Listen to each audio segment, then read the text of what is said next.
Welcome to Wrestling with Heart, a podcast looking at pro wrestlers giving back to their community. Join me, Stanley Carr, as I interview wrestling's hottest names who use their platforms as entertainers to raise awareness and do community service. Hello and welcome to another edition of Wrestling with Heart. This is the show where we talk with professional wrestlers and professional wrestling personalities about their lives in and outside of the ring, as well as doing acts of charity work, community service, volunteering, and spreading positivity. We're always about the positive vibes here on the show. And with me right now, I've got a very special guest. If you've been a fan of wrestling for so long and grew up watching WWE during the Ruthless Aggression era, you might recognize my guest today. He is a two-time WWE World Tag Team Champion, and in fact, at one point was the youngest to win a title in WWE at such a young age. Pleased to welcome the one, the only, Rene Dupree. Welcome, Rene, to Wrestling with Heart. Bonjour. Bonjour, ça va? All right. Means, how are you? How are you? I'm doing fantastic. Yourself? Supercalifragilistic. Doing just peachy. And by the way, I'm still the youngest wrestler to ever hold a title in that company. Yes. Absolutely. Not that it really matters. That and a dollar can get you a cup of coffee anywhere. Yeah. Now, you're the son of legendary wrestler and promoter Emile Dupree. Yeah. First exposures to wrestling and memories that you have with your dad. As far as I can remember, a wrestling ring for me was like my playground. You know, most kids have a jungle gym or a swing set. I had a wrestling ring. So that was my playground. And my father was a very strict parent. He grew up during the Depression, so he made me learn the value of a dollar. In other words, nothing in life is for free. I had to work for it. So that was my upbringing. Discipline. I mean, that is just so important, having to Yeah. strive to work hard and to have a strong work ethic. I mean, that is just so important and so, very nice, very good that your dad taught you that at such a Yeah. young age. So Yeah. wrestling, been around it all your life. Earliest memories of watching pro wrestling on television. On television, it probably been my dad's promotion. He had a Saturday afternoon television show on local television here, ATV, Atlantic Television. So that would probably be my earliest memories of watching on television. And of course, going to the matches live. My father's territory was a seasonal territory, so it started usually in the spring and wrapped up in the fall, give or take, depending on how good the season was. And yeah, so I've been around wrestling my entire life. We had an RV, and we would travel as a family in the RV and go 7 nights a week to a different town all over the Canadian Maritimes. So yeah, wrestling's in my blood. Yeah, getting to Sometimes, yeah. sometimes I love it. Sometimes I love it. Sometimes I hate it, but I can't get rid of it. It's in my blood. Yeah. It's in the blood. And getting to, being around the locker room, getting to meet so many people over the years. I mean, to be a fly on the wall, just to get to meet some of the legends. I wasn't allowed in the locker room as a kid because I was a place of business and kayfabe was very strong. You couldn't have children walking in and out of the locker room, right? That didn't fly. So, but outside the ring, when, the wrestlers would come over to the house to get their pay. And some wrestlers would stay with us, like the Harley Races and the Sky Lows and things of that, and guys like that. But yeah, you learn a lot just by growing up and being around it. Yeah. Yeah. Now, as a kid, because we're talking the 90s here, it was a real hot time to be a wrestling fan. And did you collect all the toys, collect all the action figures, get to shirts? Well, actually, up here in Canada, we didn't get the action figures till like I was in my teens, and I didn't really collect action figures back then. So when we would vacation in Florida, you know, a lot of people wanted to go to Disney World or go to the beach. My whole thing was be able to go buy WWF action figures because they had Toys R Us. We didn't have Toys R Us up here. So, I got excited because I knew I could go and get, the WWF action figures. So I had Macho Man, Hulk Hogan, Demolition. I think I had Brutus Beefcake, uh, and maybe Jake the Snake. Yeah, those were the little ones. My, not the Mattel, the Hasbro maybe. No, no, not the Hasbro. The I LGN, forget. LJNs, the No, yeah, I bought those off a friend of mine secondhand. okay. I had the ring and everything, but I bought it secondhand. So, and then of course to get your own action figure, and I ended up getting about 12 of them. So that's pretty cool. Yeah, definitely a Yeah, highlight. Now, yeah. some of those guys that you had mentioned, were they some of your favorite wrestlers to watch? Oh, definitely. Yeah, definitely. Yeah. Um, well, here's a fun fact. I just recently found out that my father is the one that gave Macho Man his name, Macho Man. Hmm. So, yeah, in 1978, the Village People came out with a hit called Macho Man. And that same year, the Powerful family came and worked my dad's territory. Uh, Actually, Angelo, which is the father of Rennie and Lanny, partnered up with my father. They went 50-50 or whatever. And an old promoter trick is to use whatever's hot and mainstream. And at the time, Village People's Macho Man reached like 25 in the top 100. So my father said, you know what? Your name's Randy Savage. You know, you had the glasses, but you didn't really have the sequence robes yet. He said, Macho Man Randy Savage. And the rest is history. That's so amazing.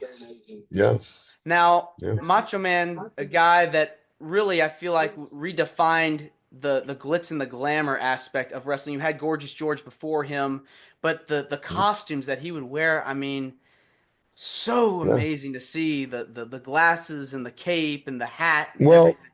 in fact, Sweet Daddy Siki, who just passed away, I believe he was the first African American wrestler to bleach his hair blonde.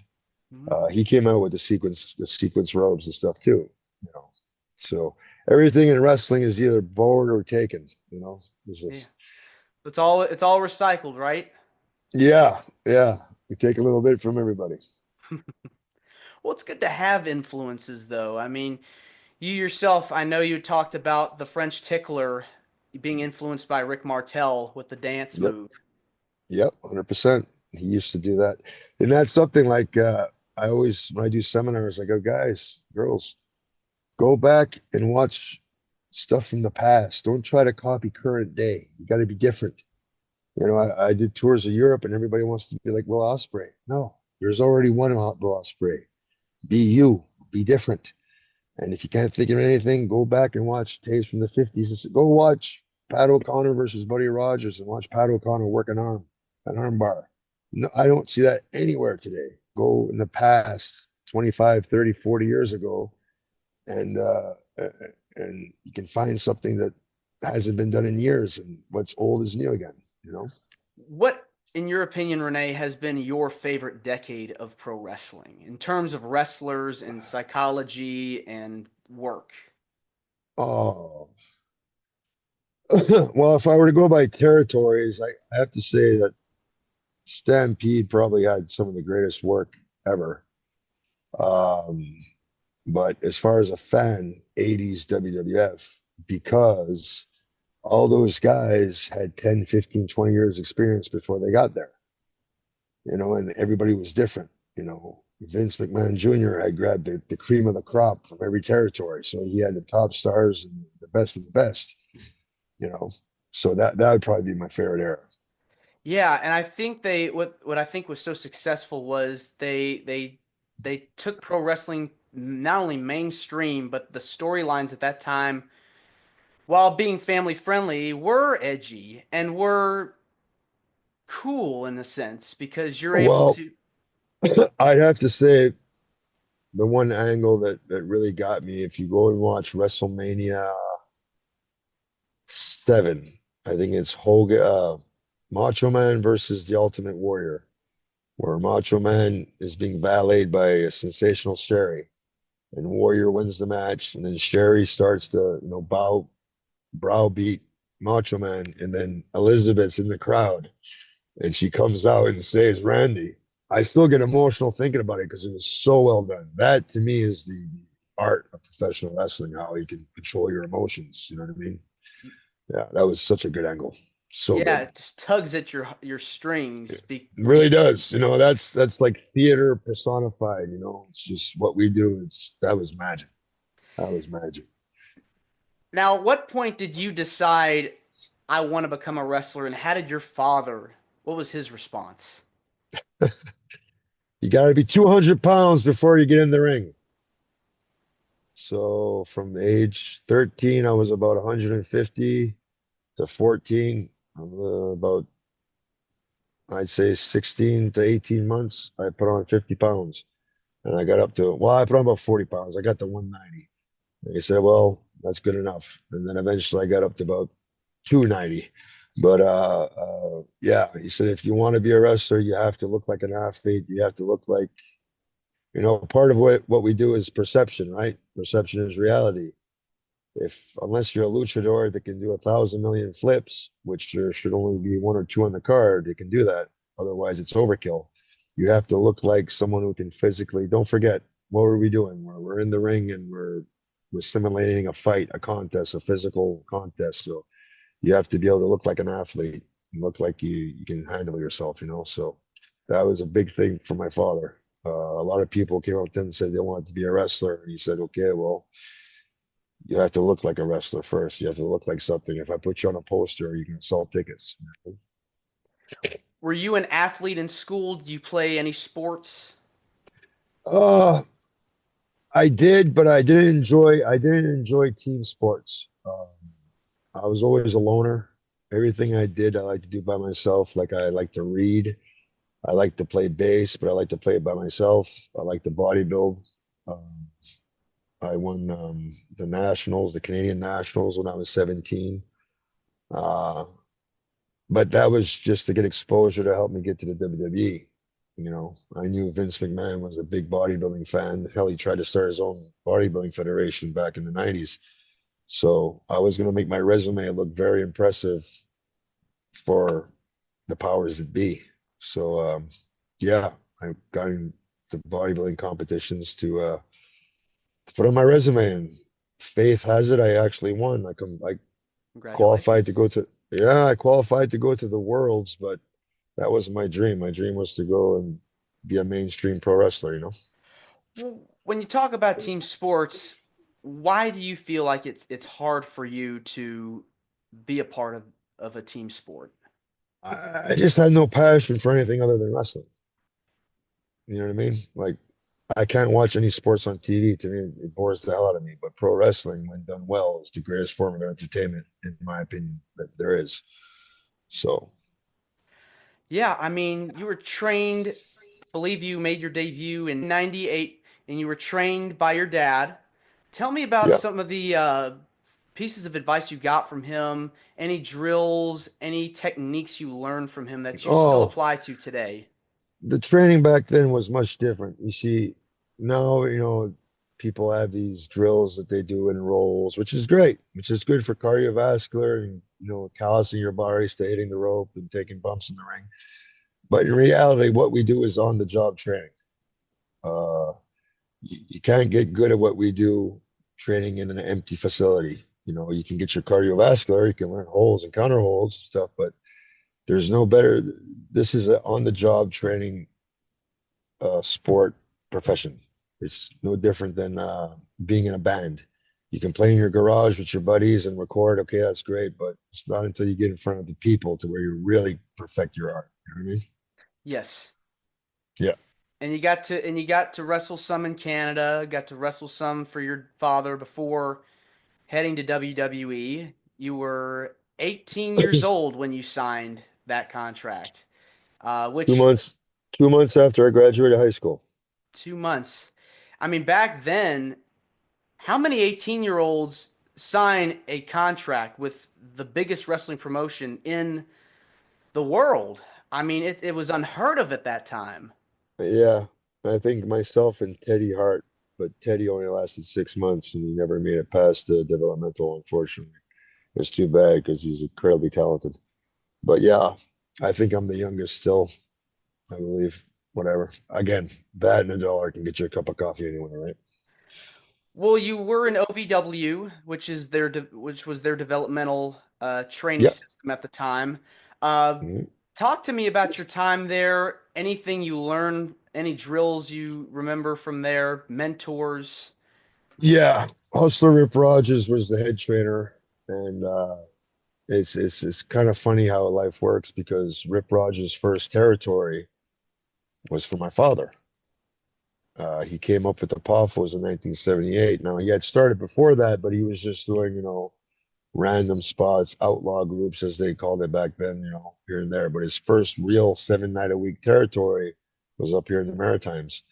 And well, his work speaks for itself, especially his training, because he's widely regarded as one of the best trainers there is. I think it's something like over 100 people he got hired that trained with him, ended up signing a deal with a major promotion. Yeah, I mean John Cena, Batista, Brock Lesnar, Shelton Benjamin, Rico Constantino, Well, yourself. that's guys that WWF found and hired. I'm talking about people who walked off the street and joined the beginners class. I'm talking over 100 people who just went to OVW, paid their admission or whatever, paid their training fees, and then they end up getting a job. Mm. So that's something to say. And another guy that got all his training and is one of the best trainers is Ronnie Hutchison.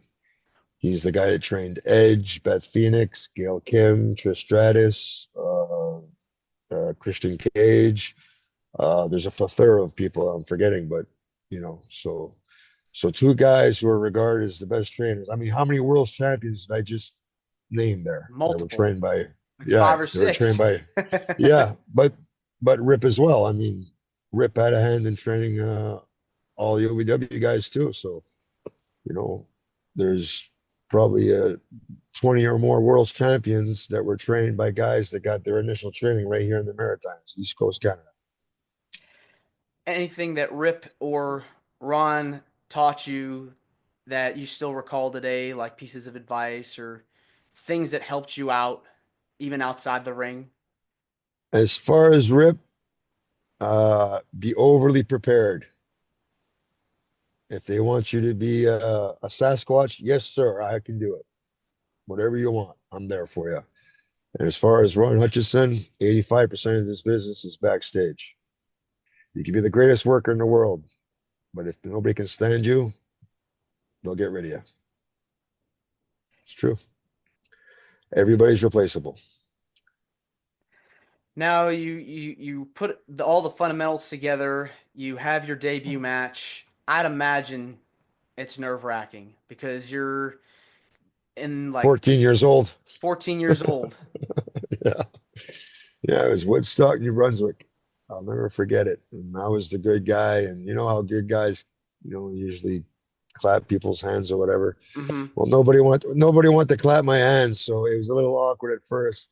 And I'm a firm believer that a wrestling fan can tell, especially now more than ever, when a guy has it or not. And when you're green as I was my first match, I didn't really have it. It takes about 1,000 matches, honestly. And unfortunately, this day and age, there's a lot of people that can go 20 years and not reach 1,000 matches. I remember when I was watching wrestling during that time when you were in WWE, I could tell right away like you had something special. Like you had the look, you had the charisma, and you got heat. I mean, La Resistance, we'll start with that. I mean, Yeah. your team was Sylvain Grenier and later with Rob Conway. Talk to me about how that group got put together because at that point, I believe it was the Iraqi War and a deal with Yes. France and America. Yeah, how did that Yeah. get started up? So so America was 9/11 happened, and then uh, United States was gathering all the countries to go to war against Iraq or whatever, and France says, hey, listen, we're neutral. You know, we don't want any part of this war. We don't know all the specifics. We feel sorry for what happened to you, but it does not concern us. You know what I mean? We're staying out of it. And then the American government and of course the American people lost their mind. They changed French fries to freedom fries. They burning French flags. And it just so happened there was two French speaking wrestlers in OVW at the time. So it's perfect timing was faith, really. So we got called up and it was wow. It was crazy. Madison Square Garden, we needed police escorts to take us out of the building. That's how much heat we had. I mean, As a when you 19-year-old, that's a oh, yeah, when yeah. you're going to airports and restaurants, I'd imagine it's hard because you're constantly getting booed by so many people that recognize you from TV. It's just Uh, no, I mean, by then the cat was out of the bag as far as its entertainment or whatever, but I couldn't believe. I mean, we go to a random Wendy's, you know, in the middle of Indiana somewhere, and people know who you are. You know, it's unbelievable how strong WWE television is worldwide. You know, yeah. I mean, look, it's been 18 years and I still get bookings consistently just because of my exposure. And of course, Cafe De Rene on YouTube. Please subscribe if you're not yet subscribed. I get plugged. Yes, yes, I'm an avid viewer of your podcast. I enjoy Thank you. watching the content. Absolutely. So you make your debut, you attack Scott Steiner. I believe you were in a program with him and Test. What was it like working with Yes. those guys? Steiner was he was a cool dude, man, laid back, uh, a family man. He was like one of the first guys I see have his own bus. Because Mm. back then it was unheard of, but he had his own bus when he had his first child, which I believe his kid's wrestling now, right? Yep, he signed Scott, recently. yeah, Scotty Steiner's son wrestles now too, and I remember you was a newborn. Wow, it makes me feel old. But but yeah, Test is a fellow Canadian, and he's a fellow Canadian. No, we became closer post WWE. As a matter of fact, post WWE, we did tours of France, and we sold out every sports palace there was. Me and him every night, and so we grew closer post WWE than when we were in WWE together. Yeah. That Yeah, that passing along with your good friend Lance Cade definitely was hard to yeah, swallow because yeah, they died so young. I mean, it's yeah. devastating. Andrew, I think was 32 or 33, and Lance was 29. Yeah, that was really hard. I remember I was living in Japan, and I flew to France to do a gig, and when I landed back from uh, Paris to Tokyo Narita, my phone blew up and it was my wife. She was crying. She's like, Lance is dead. Because I actually met my wife with Lance.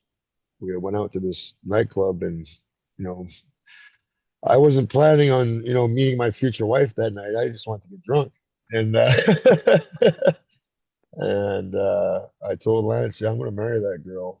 I remember him telling you should. And yeah, I miss Lance. Lance was a really, really, really good person. Yeah. Yeah. Now you All win right, your let's now talk about more positive things. Come on. yes, yes, yes, Yeah. yes. Now you win your first major championship in WWE at 19 years old as part of Mm, La Resistance mm. from Kane and RVD at Bad Blood. Tell me the feeling, Renee, about winning that title at such a young age. There was a lot of pressure because they cut our time from 8 minutes to 4 minutes right when we got in the ring.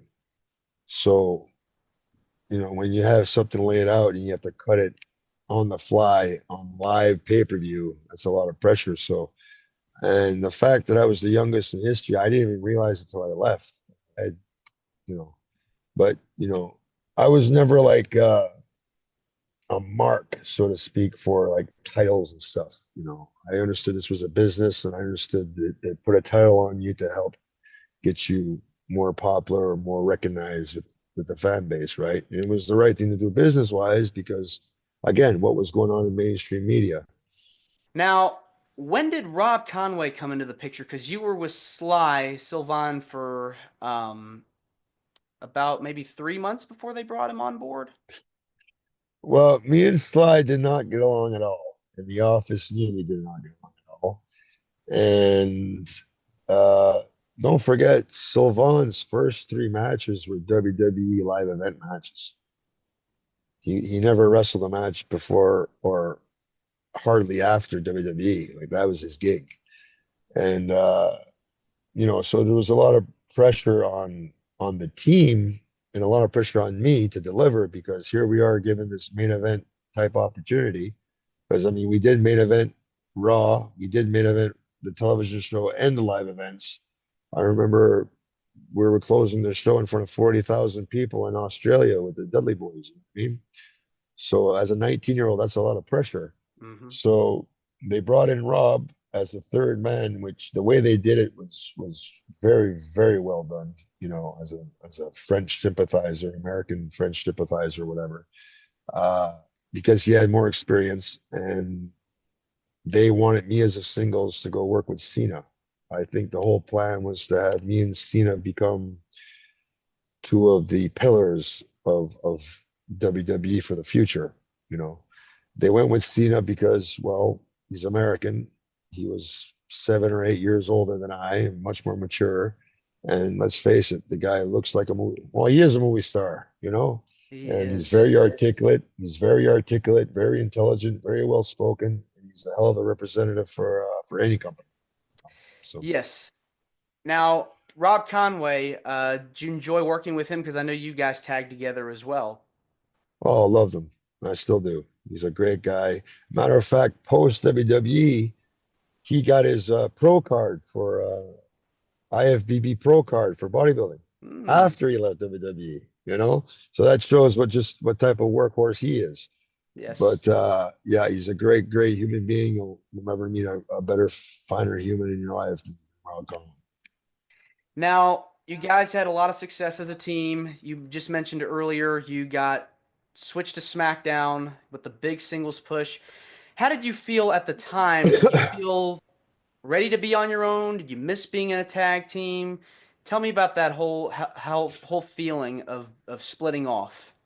I Start. was excited. I was really excited because that's what I wanted. I'm a climber. I'm a goal.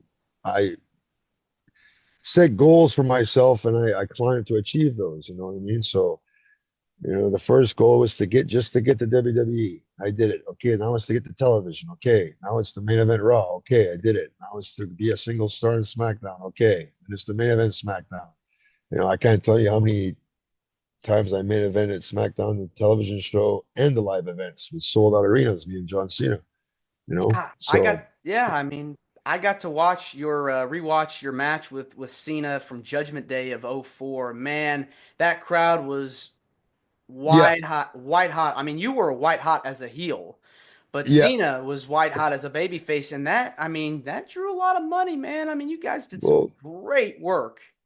they did 300. Well, that building was completely sold out, and they did 300,000 buys on pay-per-view. So if you compare that to AEW that struggles to get 100,000 buys, what does that tell you? And don't forget, SmackDown was considered the B show back then, Mm, and there was two pay-per-views a month. There was a Raw and SmackDown pay-per-view. So that's not bad business, right? no. I said there was no John Cena sucks chance, but there was certainly Cena sucks chance once I left.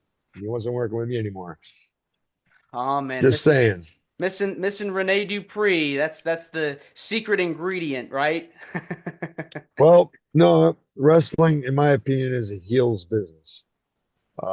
You can have the baby face, yeah, but let's face it. Why did you watch The Dark Knight?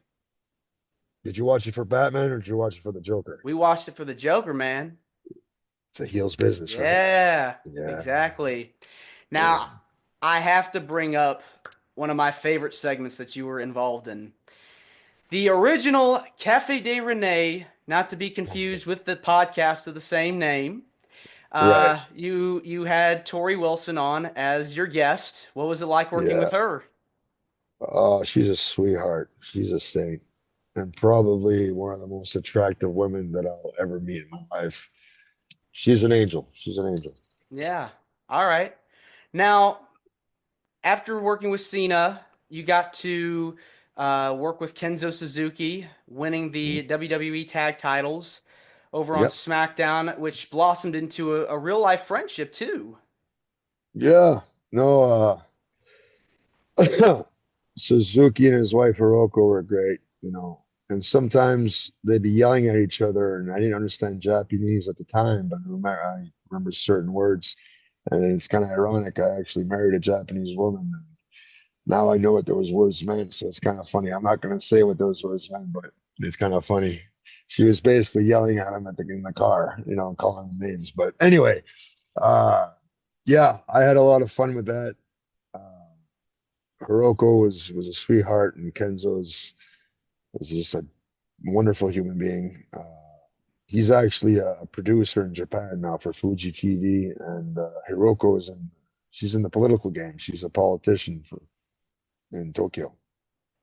Uh, Yeah, I mean, yeah. I feel like that team should have gone on a little longer because you guys got some pretty good heat, and I think your styles, I feel like, meshed well together. Well, well, it is what it is. Like I said, like Rip Rogers taught me. Yes, sir. You do as you're told. You shut up and do as you're told. So you do it to the best of your ability, and if it's not good enough, well, you gave it your all, right? Now, when you were on SmackDown, one guy I feel like I know you talked about him in the past, would have been a great opponent for you as a single star was Eddie Guerrero. He was on the Yeah, roster at that time. I mean, what an amazing human being after reading so yeah, many stories and yeah. was devastated when he passed. And any stories you want to share about working with Eddie? Oh, Eddie was just wonderful. He was so smooth. I only had maybe a handful of matches, and they were usually in tags, never singles. But we were dying to work with each other. But I think the timing, Vince was set on John Cena. That's the guy he wanted. And, you know, JBL was the champion at the time. And that was, the main event, the headline of so if that's the case, you can't put any other match that might surpass them. You understand? But I Hmm. can I can guarantee you, if me and Eddie would have worked a program together, the two Johns, meaning Layfield and Cena, would not have been able to touch us. Would have not been able to touch us in any way, shape, or form. Not in work, not in charisma and promo, not in nothing. So maybe that was one of the reasons why they kept me and Eddie apart from each other. Yeah, I mean, you got to work quite a few guys in WWE that I think I went back and watched some of your old matches there. Worked with Yeah. RVD and Rey Mysterio. Yeah. What were they like to be around? Oh, amazing. And Ray, well, he's a salt of the earth. You'll never meet a better human being than Rey Mysterio. He's or Oscar, whatever you want to call him. He's just a wonderful, wonderful, wonderful human being. And again, another guy. It's like working with water, just so smooth. Yeah. Another guy you also got to wrestle with in WWE was Paul London, getting to tag against him several times. My best friend in the business by far. Any fun stories you want to share with you and Paul London on the road? Not that I can share on this podcast. Okay. Okay, let's just say we got into a lot of mischievous things together. Yeah. In Las Vegas, especially. I'm just gonna leave it at Okay. that. All Yeah. right.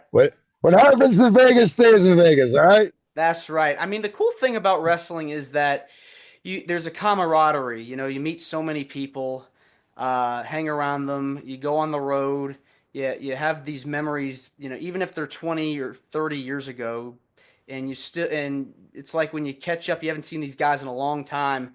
It's like you remember it just like it was yesterday. Yeah. Yeah, it's true. In wrestling, you have very few friends and many acquaintances. Uh, but that's just the way it goes. I mean, that's probably any other line of work.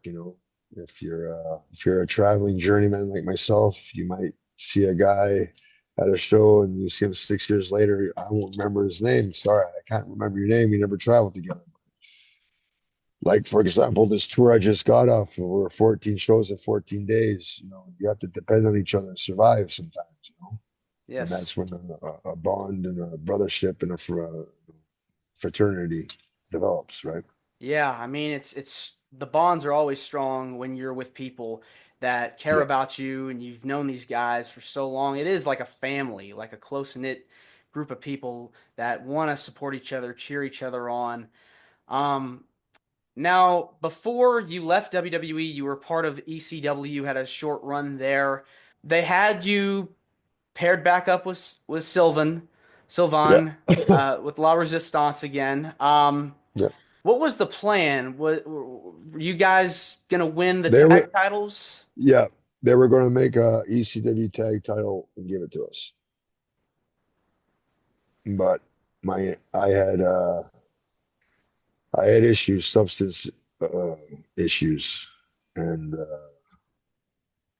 I had an issue where it was a rock bottom for me because I overtook some medication before getting into the ring at an OVW event, and it was embarrassing. I asked for help, which the WWE provided me with help, and I'll forever be grateful for that.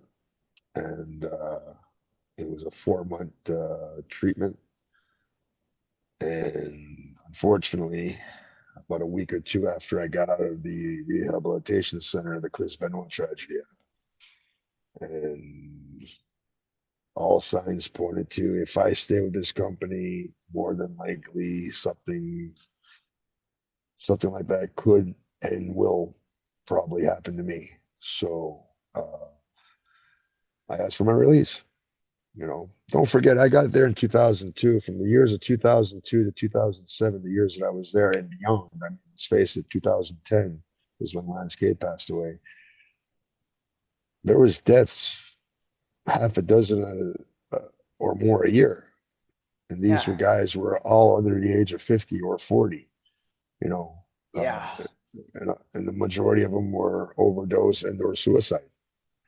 Right, so that's not what I signed up for. That wasn't my dream. My dream wasn't to die young. My dream was to have a very successful, lucrative um, career in professional wrestling.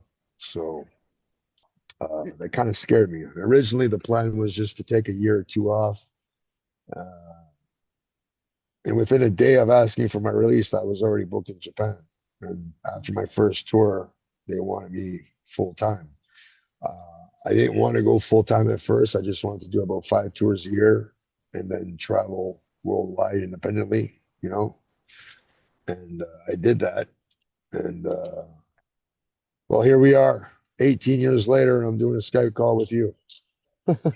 I mean, it's hard when we talk about the camaraderie in the wrestling business, and you're traveling on the road Yeah, with these guys yeah, 365 days a year, 300 days a year, and you're rubbing shoulders with these people, you're meeting these people, and then boom, at the blink of an eye, they're gone. yeah, We lost Eddie in '05, yeah, '07. Chris Benoit yeah, dies, yeah. and were you and Chris ever close? Did you guys ever were you guys friends? No, we just, I mean, he was always nice to me, but I saw the dark side one night. We were in Manchester.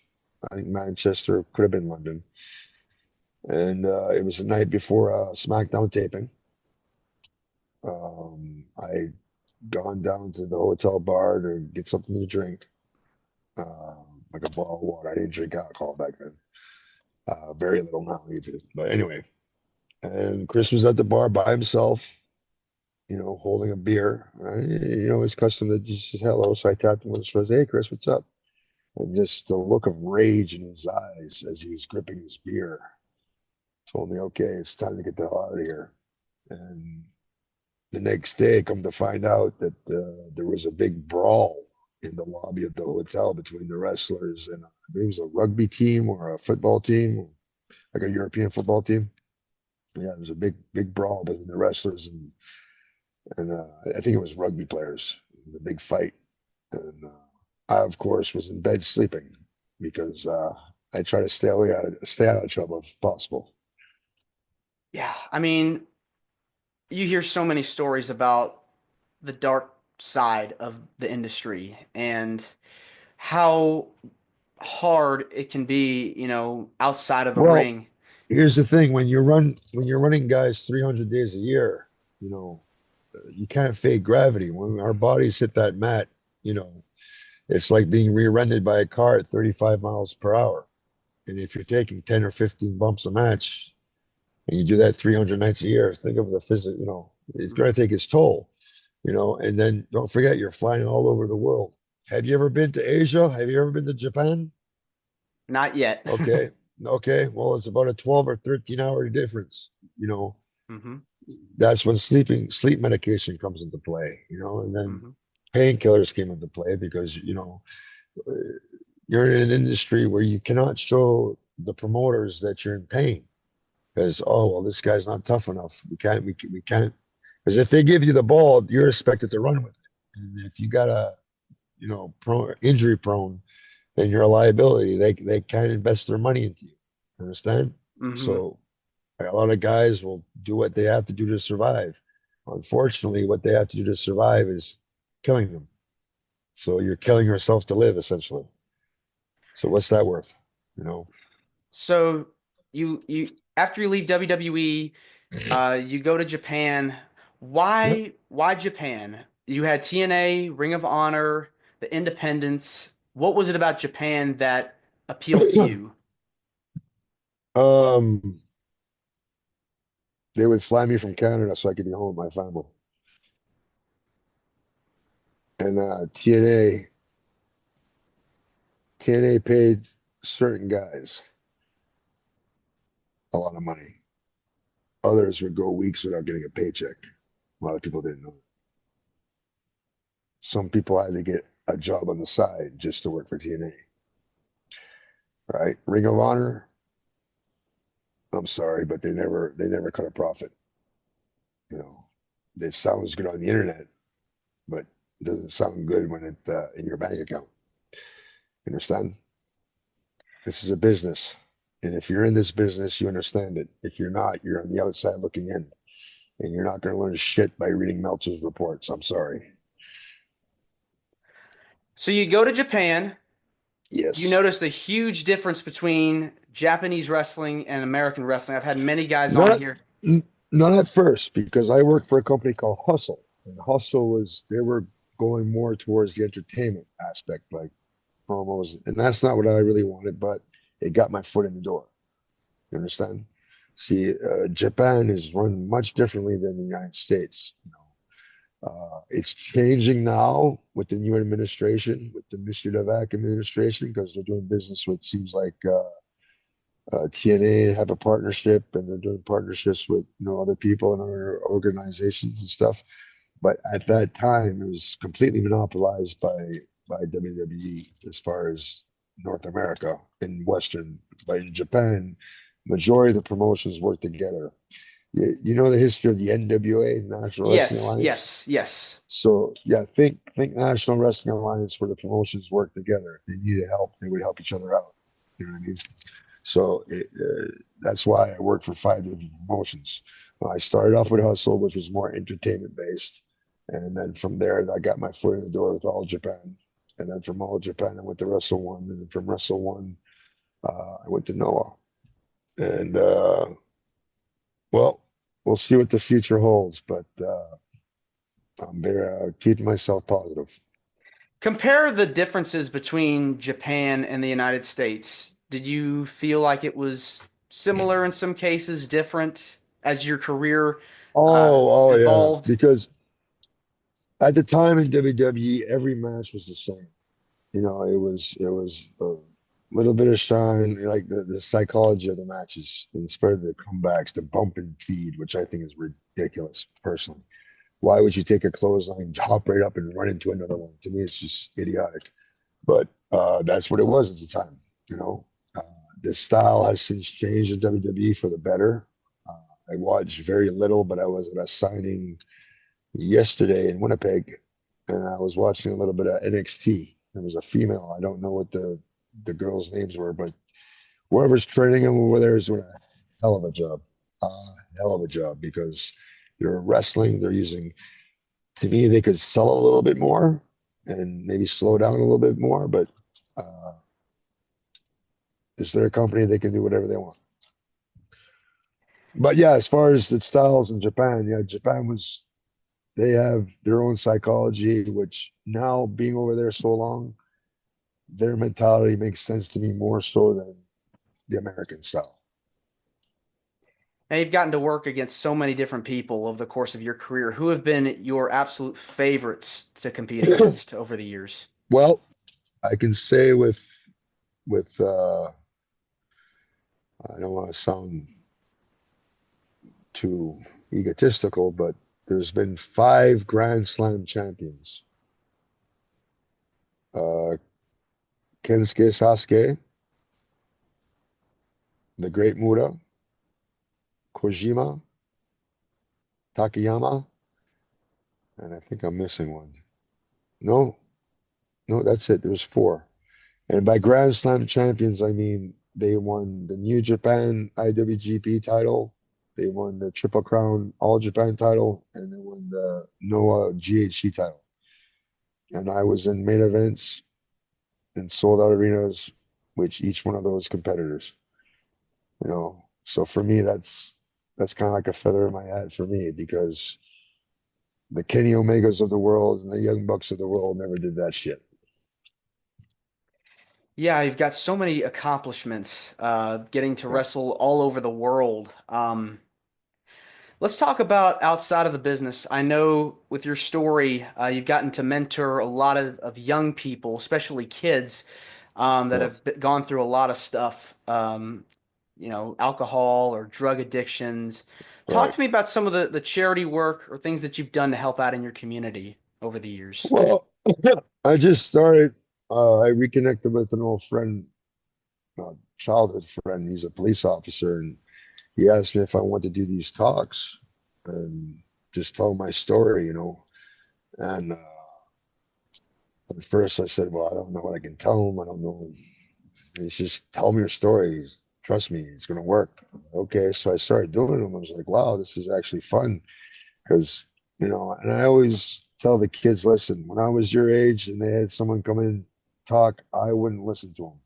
So I know there's a majority of you that aren't going to listen to me, but if one of you can listen to my message and steer yourself in the right way, and listen, I'm no saint. I fall off the wagon sometimes too, but uh, uh, I like to promote self-discipline, health and fitness. Sometimes you got to raise some hell, but some people can't because if they do, they can't stop. They can't put out the fire. In other words, so uh, every man has to know his limitations, and but self-discipline to me is key in life. It is, and you were talking about that at the beginning of the podcast. You know, your dad Yeah, instilled a work ethic in you.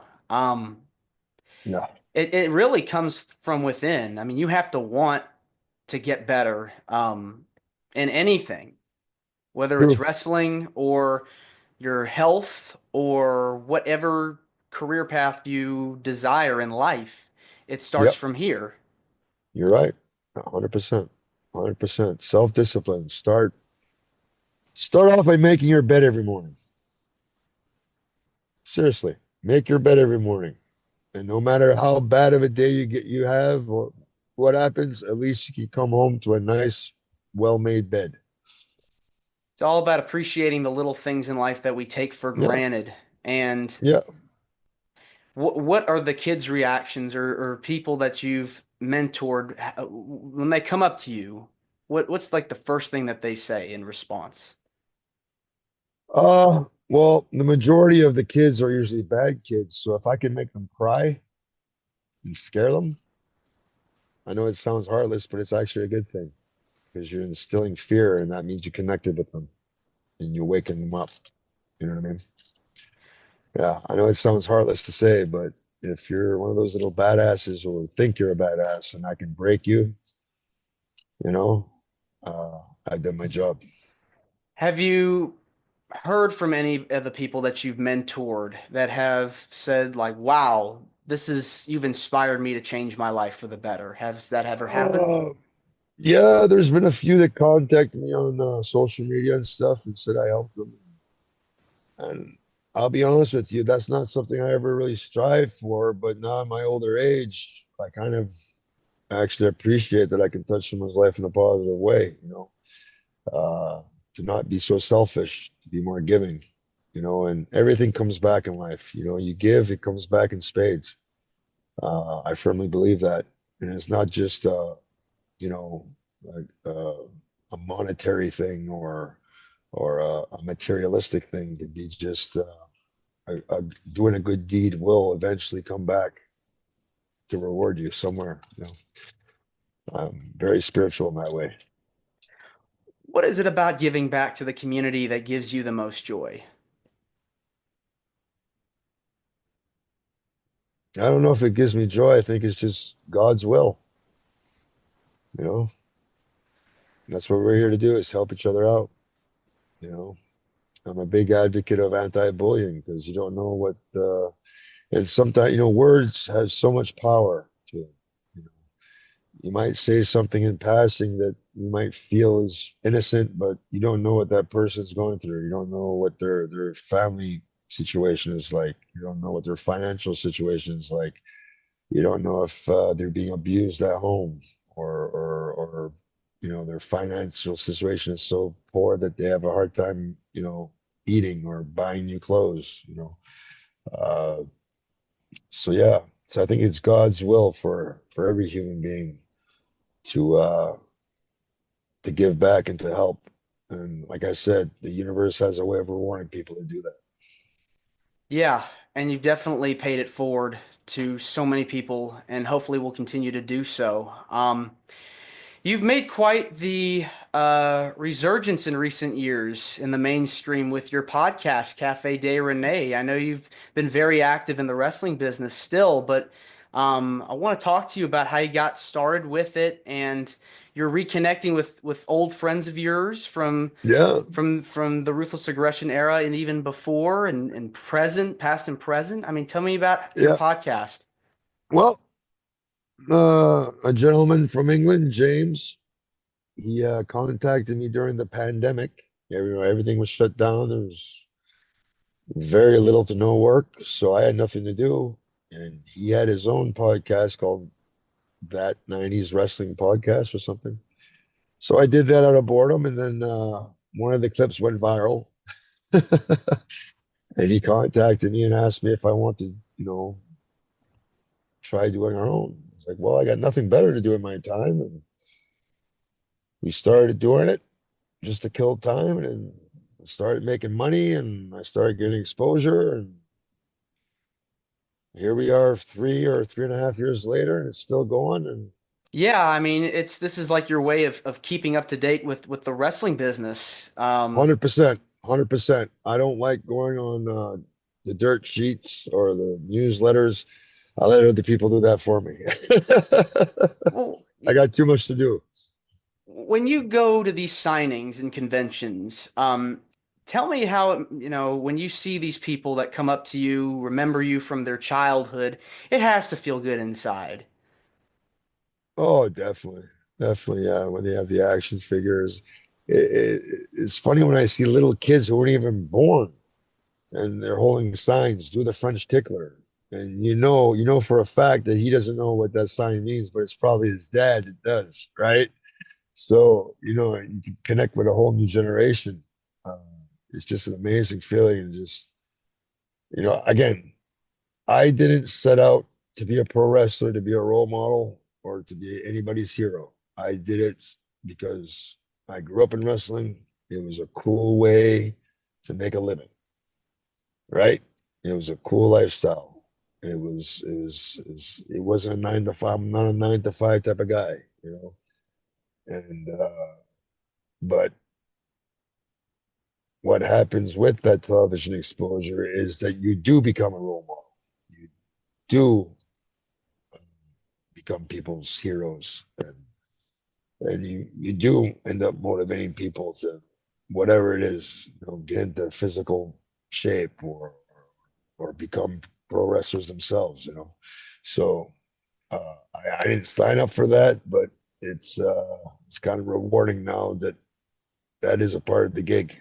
And anybody getting into it realize that's pretty much a package deal that comes with the territory. You know, as soon as you're on television and you do this in live entertainment, you're going to touch people's lives, hopefully for the positive. It does. And you've even gotten to wrestle back in the United States too. How does it feel? Uh, well, I have had very limited uh, matches in the United States, but hey, you never know. You never know. If there's a company out there willing to invest money in getting me a work permit, uh, I'd consider it. But at 41 years of age, uh, actually, shit, at 41 years of age, I can still hang with the young kids and blow them up. So I really don't care. You know, I'll be doing this for as long as the wheels falls off. When you when you watch these clips of some of the guys today, who are some people that you go, man, I'd love to have a match with this guy, or this Oh, guy's really good. Jacob Fatu, Gunter, uh, Rick Steiner's son was it Braun Breaker. Braun Breaker, yes. Yeah, those Roman Reigns. I'd like to get in there with him. I think me and Cody could do some good business. Me and Randy, we've always wanted to work with each other, never did. Uh, yeah, those are a few names. It's so amazing. Like Randy Orton is the last guy, full-time guy from your era that's still there. Isn't that mind-blowing? Well, let's just say Randy Orton was pretty much made to be a pro wrestler. That's the gig. Those are the cards he was dealt. But yeah, I haven't seen Randy in over 18 years. You know, so Yeah. I hope John he's doing Cena. well. Yeah. And John Yeah, Cena's retiring this year too, so it's yeah. crazy, you know. The work you guys did together, uh, fantastic. What's your thoughts on John Cena's retirement? Uh, let's just say he's not yet retired. Okay, there's always a comeback match to come out. You know, what I mean, Roddy Piper supposedly retired in WrestleMania 3, but wasn't he a part of WrestleMania like 4, 5, 6, 7, 8, 9, 10, right? So trust me, this might be his full-time retirement as far as a full-time wrestler, but you won't see the last of John Cena. He'll make appearances, trust me. Yes. Yeah. Well, Renee, I just want to say thank you so much for coming on to Wrestling with Heart. It means a lot to me and to my listeners and viewers that are watching this on YouTube. Where can people find more about you and your podcast and everything This that you're doing? Cafe De Rene on YouTube. That's please subscribe and like all the videos. And I don't really do the social media thing. That's bad for my mental health. But if you want to follow me, Cafe De Rene on YouTube. That's it. Please subscribe. All Mondays right. and Fridays, 6 p.m. Eastern. Live. All right. Well, Renee, thanks again, and you're more than welcome to come back. All right, my friend. Thank you, Stanley. And you have a great day, okay? You God too. bless. Bye God bye. bless. This is Wrestling with Heart. I hope you found this podcast to be informative and entertaining. If you did, please hit the subscribe button and look out for the next edition.